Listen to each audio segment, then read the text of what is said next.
భారత్ మాతాకి జై. అందరికీ 78వ భారత స్వాతంత్ర దినోత్సవ శుభాకాంక్షలు. మనది కర్మభూమి, పుణ్యభూమి, యోగభూమి, వేదభూమి. అంతేనా? దాతృత్వంలో కర్ణుడి వారసత్వాన్ని పొనికి పుచ్చుకున్న దేశం నా భారతదేశం.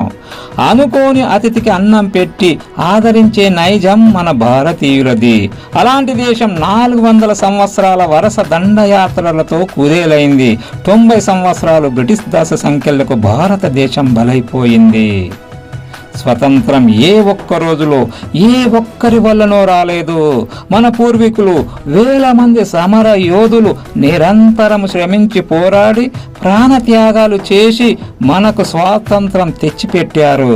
వారి త్యాగ ఫలముతో స్వేచ్ఛా వాయువులను పీలుస్తున్నాము రక్షణ సిబ్బందితో స్వేచ్ఛగా.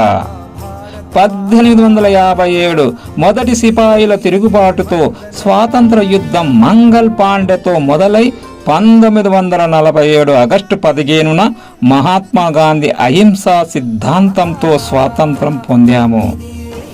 మన జాతీయ జెండాను పింగళి వెంకయ్య నాయుడు గారు 3 రంగులతో రూపొందించారు. కాషాయ రంగు హిందువులకు చిహ్నంగా, ఆకుపచ్చ రంగు ముస్లింలకు చిహ్నంగా, తెలుపు మిగతా అన్ని మతాలకు గుర్తుగా ఈ త్రివర్ణ పతాకాన్ని మహాత్మా గాంధీ ఆధ్వర్యంలో మధ్యలో రాట్నం గుర్తుతో రూపొందించడం జరిగింది. మన తొలి భారత ప్రధాని పండిత్ జవహర్ లాల్ నెహ్రూ గారు జెండా మధ్యలో ఉన్న రాట్నాన్ని తొలగించి ఆ స్థానంలో అశోకుని ధర్మచక్రాన్ని చిహ్నంగా పెట్టించారు. ఇలా మన త్రివర్ణ పతాకం ధర్మానికి, అన్ని మతాలకు శాంతికి చిహ్నంగా రేపరేపలాడుతున్నది.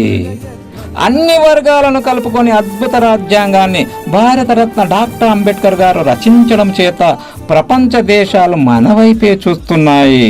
సుమారు అన్ని దేశాలకు మన భారతీయులే సీఈఓలుగా ఉన్నారు. అంతేకాదు విద్య, వైద్య, సైన్స్ అండ్ టెక్నాలజీ అన్ని రంగాలలో మనదే పైచేయి. జీడిపిలో 5వ స్థానంలో ఉన్నాము. అన్ని దేశాలకు ఆదర్శంగా ఉన్నాము.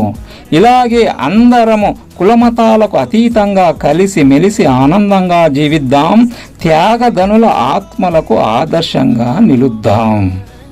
ప్రాణాలను పరంగా పెట్టి దేశాన్ని రక్షిస్తున్న నేవీ సిబ్బందికి, ఎయిర్లైన్ సిబ్బందికి, ఆర్మీ సిబ్బందికి పాదాభివందనం. వచ్చే 10 ఏళ్లలో ఈ విశ్వానికి మన భారతదేశం విశ్వ గురువు కావడం ఖాయం. తదాసు, గాడ్ ఈజ్ గ్రేట్. मेरा भारत महान है. जय भारत माता की जय हिंद.